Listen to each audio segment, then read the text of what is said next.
Welcome to Luca and Miguel. Enjoy the video. In this video, I will explain how to change the accessory drive belt on your Hyundai Accent. This is a crucial maintenance task that you can confidently perform yourself. We'll cover everything from gathering your tools to ensuring the new belt is perfectly tensioned. By following these clear steps, you'll keep your Accent running smoothly and avoid costly repairs down the road. Let's get started.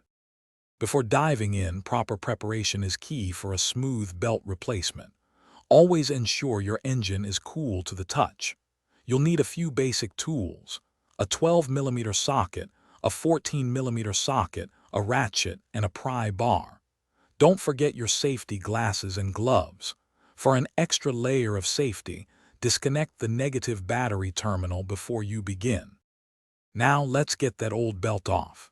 First, locate your alternator, which typically has two main bolts, a 14mm pivot bolt and a 12mm adjustment bolt. Loosen both of these, starting with the pivot bolt. Once loose, gently push the alternator down using a pry bar if needed to relieve tension. Then, carefully slide the old belt off all the pulleys, paying close attention to its path. With the old belt removed, it's time for the new one.